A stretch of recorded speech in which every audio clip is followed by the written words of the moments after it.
मेरे रूममेट्स में मुसलमान अधिक थे। जब मुझे ये कहने में भी शर्म आती थी कि मैं हिंदू था। उन्होंने बताया कि इस्लाम दुनिया का सबसे अच्छा रिलीजन है। अल्लाह ही एकमात्र ईश्वर है। सभी गैर मुसलमान मेरे लिए काफिर हो गए। मैं मुस्लिम महिला की तरह कपड़े पहनने लगी। मंदिर जाना और मंत्र का जप करना व्यभिचार जितना ही गलत है। मैं नमाज के बाद यही दुआ करती थी। इसलिए मैं अपनी पूरी फैमिली को कन्वर्ट करने की कोशिश की। घर पर ही नमाज पढ़ना शुरू किया। अगर तुम गई तो हम चारों आत्महत्या कर लेंगे। मेरे दिमाग में ये शैतानी विचारधारा दी, गैर मुसलमानों का बात मत सुनो, फिर वे तुम्हारे माता पिता ही क्यों ना हो, सबको इस्लाम में कन्वर्ट करूंगी। मुझे इस्लाम नहीं चाहिए। शिव के बिना कोई शक्ति नहीं है। मैं डॉक्टर अनघा केरल के त्रिशूर जिले से हूँ। वह मेरी बड़ी बहन अनुषा है और वो मेरी छोटी बहन अमृता।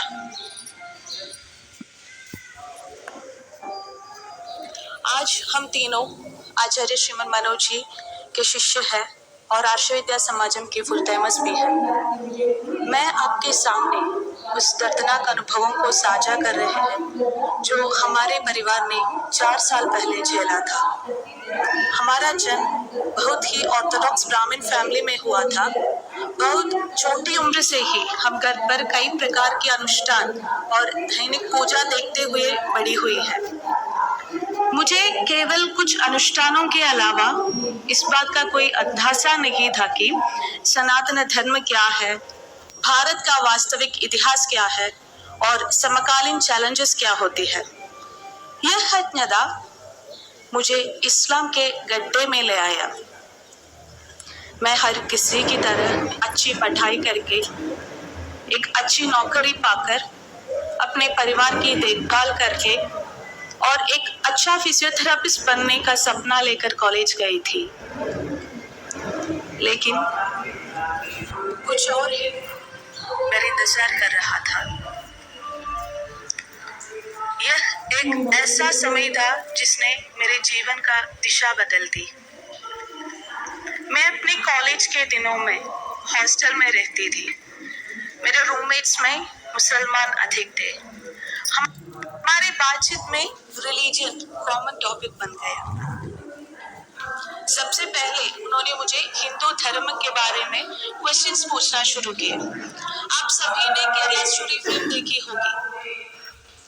मैंने भी फिल्म में कैरेक्टर शार्ली कृष्ण जैसे ही क्वेश्चंस को सामना किया। मैं उनको किसी भी क्वेश्चंस को आंसर नहीं दे पाई क्योंकि मैं अपने धर्म के बारे में कोई जानकारी नहीं थी। ये क्वेश्चंस धीरे धीरे क्रिटिसिज्म्स एंड इंसल्ट्स में बदल गई। वे क्षण थे जब मुझे ये कहने में भी शर्म आती थी कि मैं हिंदू था।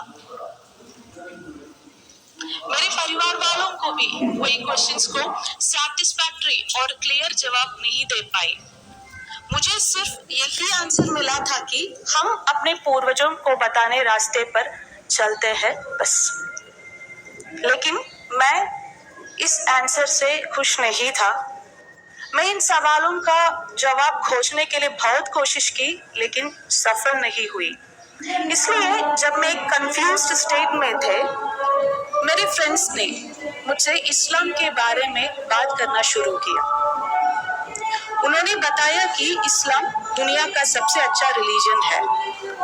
अगर मैं इस्लाम के बारे में क्वेश्चंस करते तो पूरे आंसर्स देते थे क्योंकि उन्होंने बचपन से ही मदरसा में उनकी रिलीजियस शिक्षा प्राप्त की थी। लेकिन मैं सनातन धर्म की बेसिक चीजों भी नहीं जानती थी। इसलिए मुझे उनके विचारों से प्रभावित होने में देर नहीं लगी। मैं अपने पहचान खोने लगा। तब तक मैं मानती थी कि सभी ईश्वर एक है और मानने लगा कि अल्लाह ही एकमात्र ईश्वर है। इस्लाम ने सबसे पहले मुझे सिखाया कि बाकी सभी रिलीजियंस के ईश्वर संकल्प और उनके अनुयायी नित्य नरक के अवकाशी है और सभी गैर मुसलमाने मेरे लिए काफिर हो गए। तब तक मैं बिंदी कुमकुम चंदन लगाती थी और धीरे से मैं मुस्लिम महिला की तरह कपड़े पहनने लगी। गाना नाचना सब कुछ मेरे लिए हराम हो गया। मुझे लगने लगा कि मंदिर जाना और मंत्र का जप करना व्यभिचार जितना ही गलत है। धीरे धीरे से हिंदू धर्म, देवी देवताओं, हिंदू अनुष्ठान, स्वयं हिंदुओं को प्रति नफरत आने लगी। जिन कई इस्लामिक व्हाट्सएप ग्रुप में मैं मेंबर थे, उन सभी में भारत के खिलाफ नफरत बढ़ावा देने वाले मैसेजेस प्रचलित हो रहे थे। उन सारे मैसेजेस का टोन सिर्फ यही था कि भारत एक हिंदू राष्ट्र है और यहाँ विभिन्न तरीकों से इस्लाम का डोमिनेंस स्थापित किया जाना चाहिए और सभी मुसलमानों को इसमें इसके लिए योजनाएं में भाग लेना चाहिए। मेरे मुस्लिम फ्रेंड्स ने मुझे ओपनली बताया है कि उनकी योजना schools, colleges, hospitals, government, law and order, IT, social media, charity services जैसे सभी क्षेत्रों में अपना डोमिनेंस स्थापित किया है और इस तरह से सभी गैर मुसलमानों को इस्लाम में परिवर्तित करना है। उन्होंने ये भी कहा कि सीएए, एनआरसी आदि भारत के मुसलमानों को नुकसान पहुंचाने के लिए है और इनको डटकर मुकाबला देना चाहिए। क्या आप जानते हैं कि उस समय मैं किससे सबसे नफरत करती थी? कोई और नहीं बल्कि हमारे प्रधानमंत्री श्री नरेंद्र मोदी जी से। मोदी जी की योजना भारत के सभी मुसलमानों को निर्वासित कर इसे एक हिंदू राष्ट्र बनाने की है। इसलिए उन्होंने ये भी सुझाव दिया कि उन्हें जल्द से जल्द अपनी मृत्यु के लिए प्रार्थना करनी चाहिए। और आपका पता है, मैं नमाज के बाद यही दुआ करती थी। मैं कितनी अधिक उसकी इस्लामिक भाषण सुनती रही, उतनी अधिक मैं भारत विरोधी बनी गई। सच तो यह है कि मैं एक भयानक मानसिक स्थिति में पहुंच गई थी कि अगर जरूरत पड़ने पर भारत के खिलाफ लड़ने से भी नहीं हिचकिचाती। क्या आप कल्पना कर सकते हैं मैं किस तरह की भयानक स्थिति में थी? किसी को इस्लाम में लाना इस्लाम में बड़ा पुण्य माना जाता है, इसलिए मैं अपनी पूरी फैमिली को कन्वर्ट करने की कोशिश की। सबसे पहले मैं अपनी छोटी बहन अमृता को कन्वर्ट करने की कोशिश की।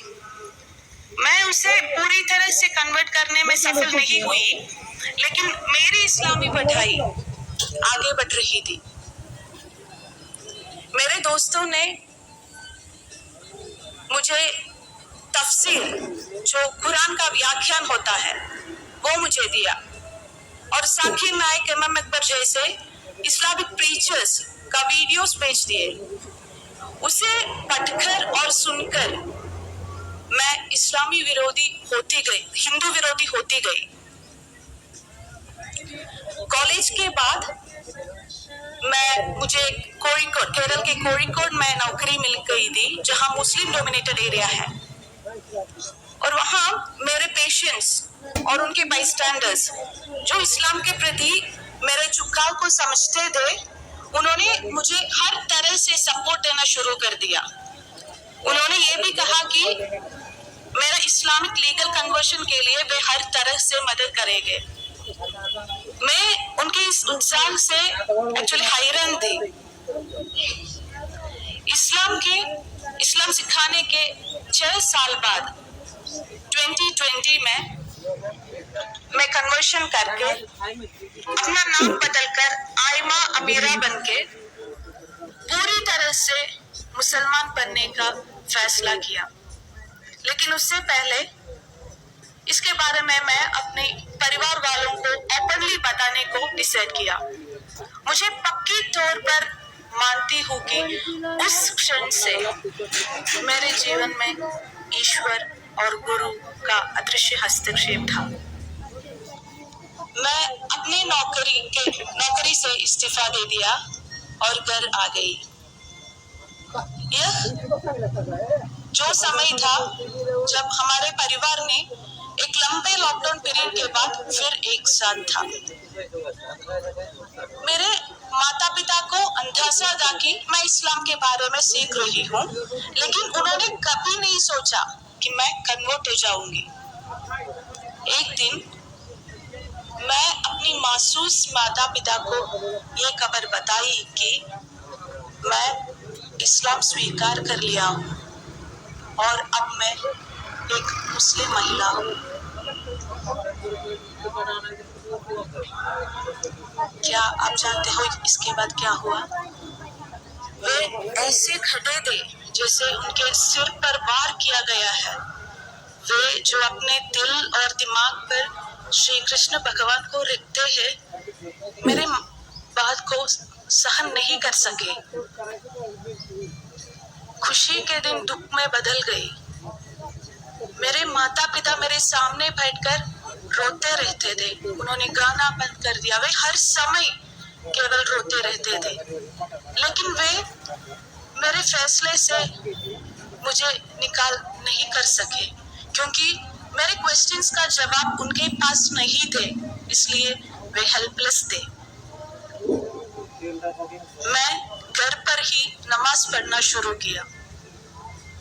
जब समय पर नमाज नहीं पढ़ पाती तो मैं निर्दयी हो जाती थी, क्योंकि मुझे डर था अगर मैं समय पर नमाज नहीं पढ़ी या नमाज छोड़ दी तो अल्लाह मुझे सजा देगा।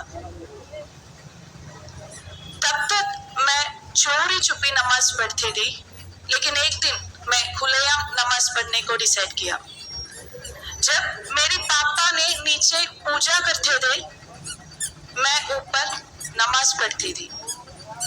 एक दिन मेरी माँ ने यह देख लिया, वह टूट गई।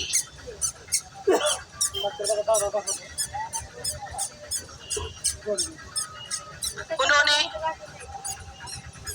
पूजा कमरे जाकर नारायणा नारायणा चिल्लाकर रोने लगी। यह सुनकर मैं नीचे आ गई।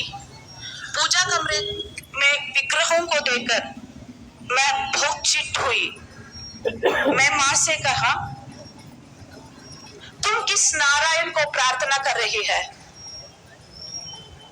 तुम्हें बचाने के लिए कोई नहीं आएगा, क्योंकि ऐसा एक ईश्वर ही नहीं है। वो ईश्वर नहीं, शैतान है, शैतान। ये सुनकर मेरी माँ रोते रोते मेरे पैरों पर गिरा और बोली, बेटी मत जाओ, अगर तुम गई तो हम चारों आत्महत्या कर लेंगे। इसे सुनकर मुझे और भी गुस्सा आ गया। मैंने कहा कि तुम काफिर हो, तुम नरक के बारे में निश्चित हो। तुम आत्महत्या करो या ना करो, मुझे कोई परवाह नहीं होगी। मेरी जगह आप अपने बच्चों को कल्पना करें, जिसे यदि वो आपका बेटी या बेटा जिसे आपने प्यार से पाला और बड़ा किया है, उसने आपके साथ यह कहते तो आपको कैसा लगेगा? सोचिए, मैं यह उस माँ से कह रही थी जिसने मुझे 9 महीने तक अपने गर्भ भर रखा, प्यार से पाला पोसा, मुझे सब कुछ दिया। दरअसल मेरे दिमाग में ये शैतानी विचारधारा थी जो मुझे ये कहने में मजबूर कर दिया था। इस्लाम में कहते हैं कि गैर मुसलमानों का बात मत सुनो, फिर वे तुम्हारे माता पिता ही क्यों ना हो। ये सुनकर मेरी माता पिता निराश हो गई। उन्हें समझ आया कि उनके आंसू और सलाह मुझे वापस नहीं ला सकते हैं। ईश्वर का अकेला अदृश्य हस्तक्षेप मेरे कसिन भाई अजय भैया के रूप में आया। एक दिन उन्होंने कहा कि सिर्फ इसलिए हमारे पास तुम्हारे क्वेश्चंस का जवाब नहीं है, इसका मतलब यह नहीं है कि इन क्वेश्चंस का जवाब ही नहीं है। एक ऐसी जगह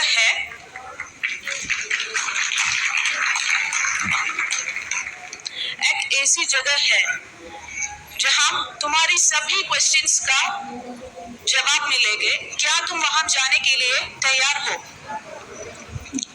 मैंने कहा कि मैं कहीं भी जाने के लिए तैयार हूँ, क्योंकि मैं इस बात में ओवर कॉन्फिडेंस था कि मैं किससे भी इस्लाम के बारे में समझा सकती हूँ। मैं इसके बारे में अपने मुस्लिम फ्रेंड्स को बताया।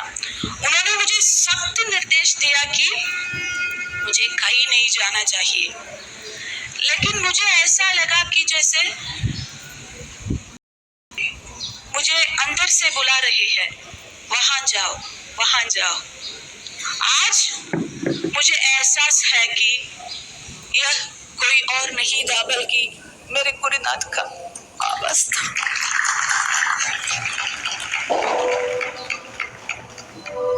जैसे 26 अगस्त 2020 में इस गर्व के साथ मैं आर्ष विद्या समाजम आई थी कि मैं वहां से सबको इस्लाम में कन्वर्ट करूंगी। शुरू के 2 दिनों में वहां के टीचर से बात की। मुझे जो तर्क पता था इसको I was dealing with them। तीसरे दिन ही हम आचार्य श्री मनोज जी से मिले। आचार्य जी के साथ डिबेट हुआ। आचार्य जी ने उसी कुरान और हदीस के आधार पर बात करती थी जिसे मैं दैविक वचन मानती थी। आचार्य जी ने कुरान के ईश्वर संकल्प, अनसाइंटिफिक फैक्ट्स, अंधविश्वास, मोहम्मद के क्रुएल्टीज एक्सेट्रा के बारे में बात की। क्या आप विश्वास करेंगे, जिस आइडियोलॉजी मेरे माता पिता के आंसू, मेरे रिश्तेदारों के सलाह, मेरी बहनों और दोस्तों के बातें को बदल नहीं सके, उस आइडियोलॉजी को आचार्य जी ने बहुत शांति से एक फूल तोड़ने जैसे बदल दिया।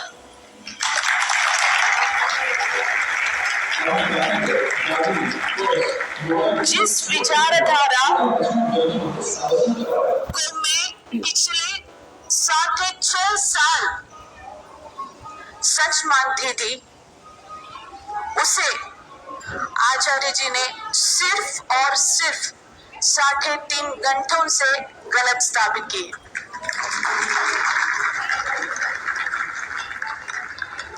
फिर उन्होंने मुझे पूछा कि बेटी, क्या तुम अब भी ये मत को माना चाहती है? मैं आचार्य जी के सामने हाथ जोड़े और नम आंखों से कहे, मुझे इस्लाम नहीं चाहिए।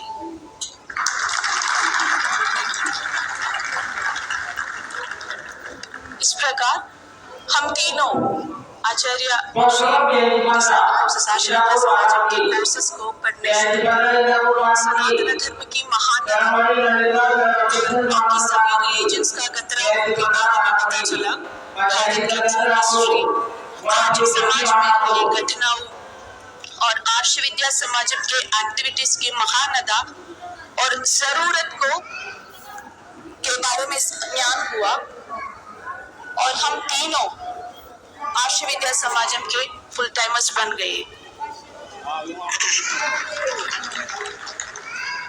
जब हम सनातन धर्म में वापस आने के अपना अनुभव साझा करते हैं तो कई लोग हमारी अप्रिशिएट करते थे। वे आर्षविद्या समाजम की नारी शक्ति के बारे में प्रशंसा करते थे। लेकिन एक बात याद रखिए, शिव के बिना कोई शक्ति नहीं है।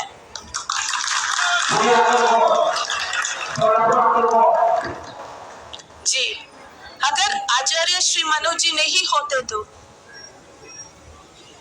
हम में से कोई भी आज आपके सामने बोल नहीं रहा होता।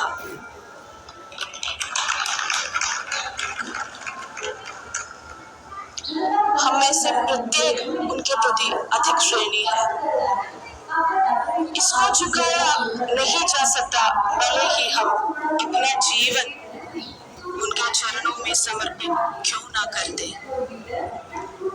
क्या आप कल्पना कर सकते हैं उनका ज्ञान और प्रभाव कितना होता कि हम जो खुद को हिंदू कहने में भी शर्मिंदा थी, उन्होंने हमें सक्षम बनाया कि आज हम स्वाभिमानी हिंदू कहते हैं।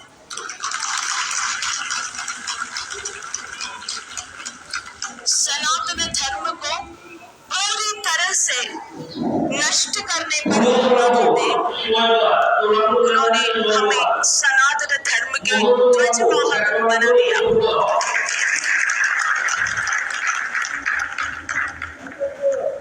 हम अपने जीवन का अंतिम सांस तक आचार्य जी और उनके मिशन के साथ रहेंगे। हम में से प्रत्येक आज की पीढ़ी का एक क्रॉस सेक्शन है। यदि आप इस बारे में सावधान नहीं रहेंगे, यदि आप नेसेसरी स्टेप्स नहीं लेंगे, यह स्थिति जल्द ही आपके परिवार में भी आ सकती है। क्या हमारे बच्चों किसी रस्सी से लटककर और किसी चाकू से कटकर और किसी के फ्रिज में टुकड़े टुकड़े होकर खत्म होने के लिए है? कभी नहीं ना।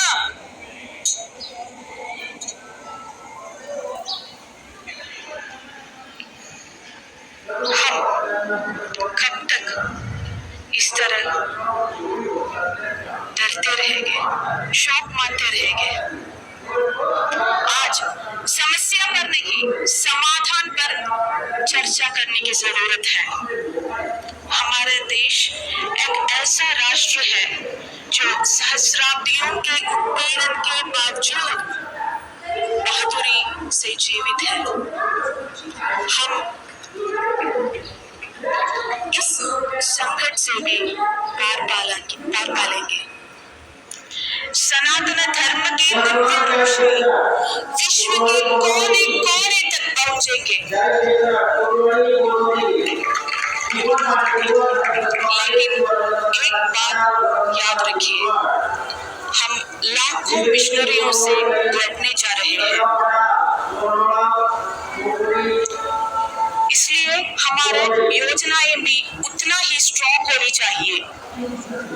आप चिंता ना करें, आचार्य जी द्वारा प्रतिकल्पित धर्म प्रचार पद्धति ही इसका समाधान है।